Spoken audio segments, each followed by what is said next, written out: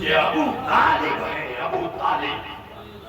ابو طالب ایک جملہ ابھی میں نے کہا کہ ابو طالب صحابی رسول نہیں ہے، ناصر رسول ہے، ناصر رسول،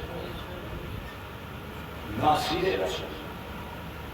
اور حسین نے کربلا کے میدان میں ناصر کو مانگا ہے، ناصر۔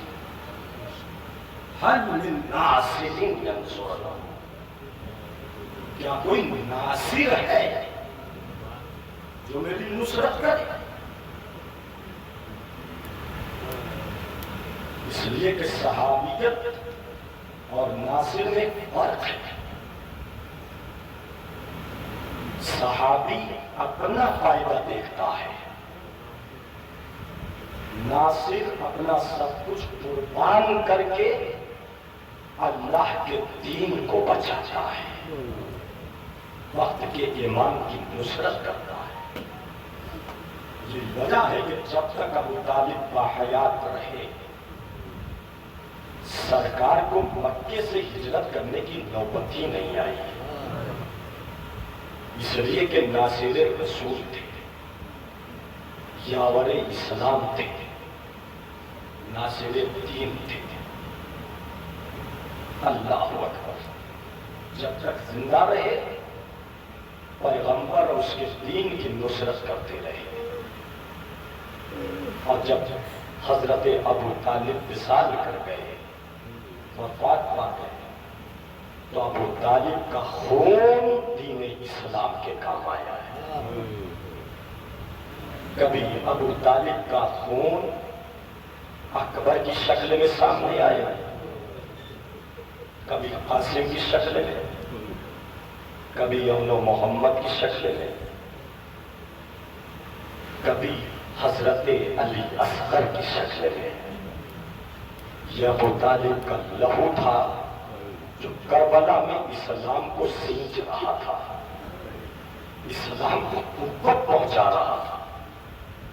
کتنی قربانیاں دی ہیں، آپ تصور نہیں کر سکتے ہیں ارباب ازاں۔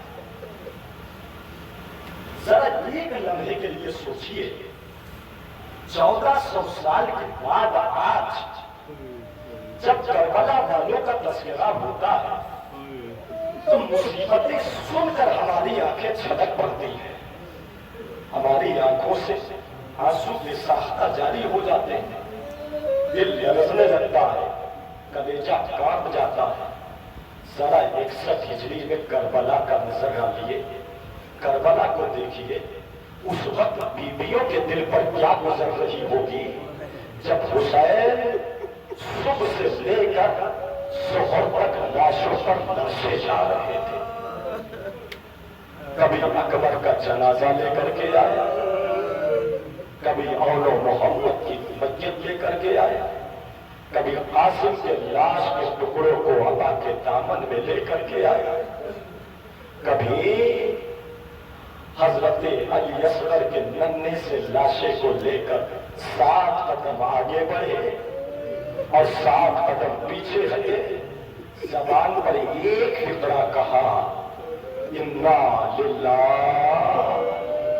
وَإِنَّا إِلَيْهِ رَاجِعُونَ، لِذَنبِ قَضَائِهِ وَتَسْلِيمًا لِأَمْرِهِ۔ اللہ اکبر، حد ہے۔ حسین نے بھی اپنی قربانی دے دی، حسین بھی شہید ہو گئے۔ اب ارباب ازاں ایک امتحان سجاد کا شروع ہوا ہے۔ کربلا بعد شہادت حسین شام غریبہ آئی، خیمے جلا دیے گئے، خیمے جلا دیے گئے، بیویوں کے تماچے لگے، ردا چھینی گئی، سید سجاد کے ہاتھوں میں ہتھکڑیاں، پیروں میں بیڑیاں۔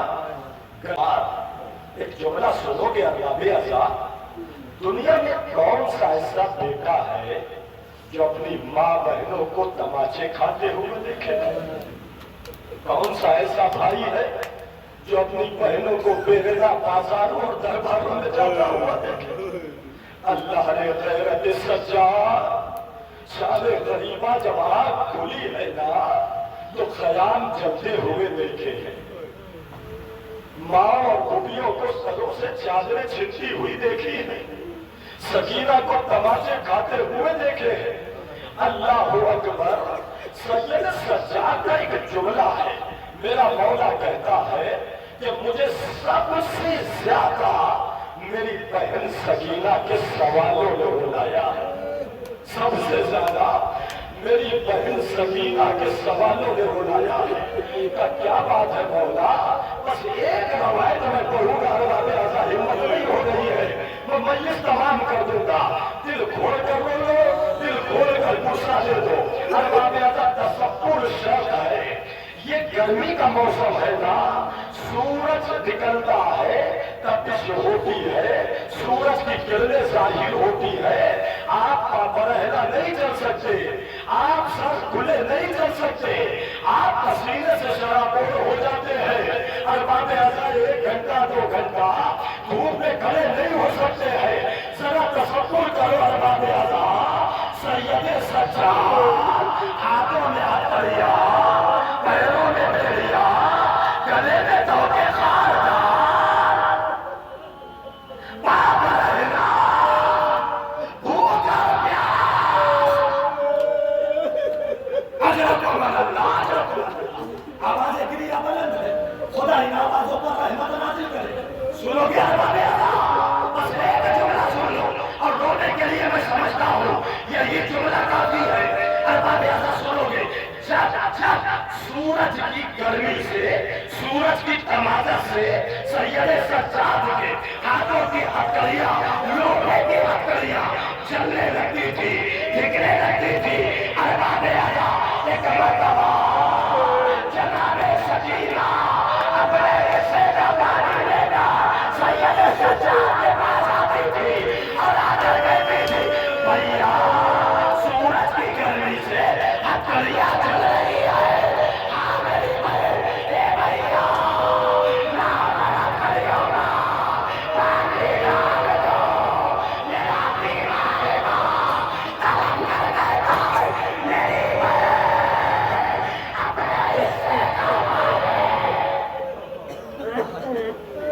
میری دھکتی ہوئی جلتی ہوئی ہتھکڑیوں میں لگا دیتی تھی، خود پیاسی رہ جاتی تھی اور کہتی تھی، بھیا کچھ سکون ملا، کچھ آرام ملا میرے بھائی۔ میں تڑپ جاتا تھا، میرا کلیجہ کانپ جاتا تھا۔ ارباب ادب امام سجاد کا ایک جملہ بہت رلاتا ہے، کہتے ہیں مولا ارے ایک دفعہ جب منظر ہو گیا، میں چلتے چلتے ایک مرتبہ پاؤں کو پھیلا کر بیٹھ گیا، بچہ صحیح رہے گا، میری 4 برس کی چھوٹی بہن سکینہ دوڑتی ہوئی میری خدمت میں آئی، کہنے لگی بھیا کیا ہو گیا، اے میرے بھیا کیا ہو گیا؟ کہ بہن سکینہ میرے پاؤں میں آنکھیں پڑ گئے، آنکھیں میں کانٹے پڑ گئے، چلا نہیں جاتا۔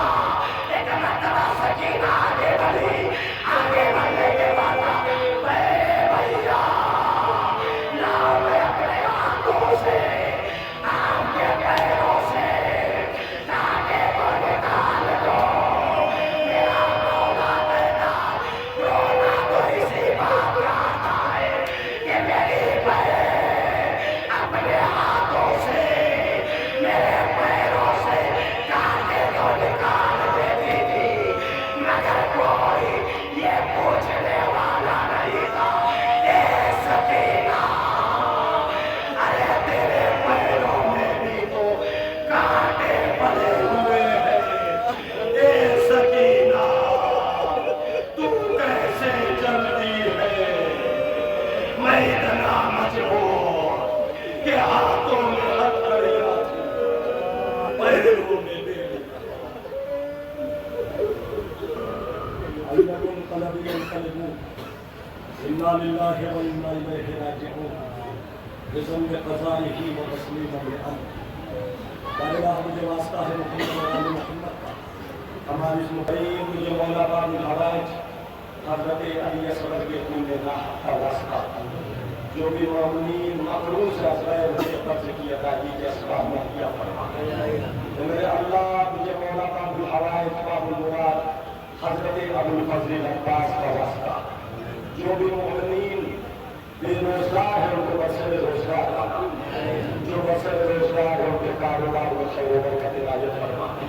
پروردگارا تجھے بیمار کربلا کا واسطہ، جو بھی مومنین بیمار ہے دنیا کے کسی بھی کونے اور گوشے میں، بالخصوص غلمان بھائی کے بیٹے کامل، سقلین بھائی اور جتنے بھی مومنین بیمار ہے، پروردگار تجھے بیمار کربلا کا واسطہ انہیں شفائے کامل عاجل عنایت فرما۔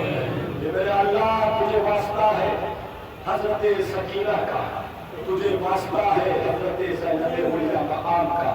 رب کریم جو بھی مومنین یا مومنات کے اولاد ہیں، بالخصوص شالو بھائی، انہیں نعمت اولاد سے نواز دے۔ میرے معبود جو صاحب اولاد ہیں، ان کی اولاد کو کربلا والوں کی سیرت پر چلنے کی توفیق عنایت فرما۔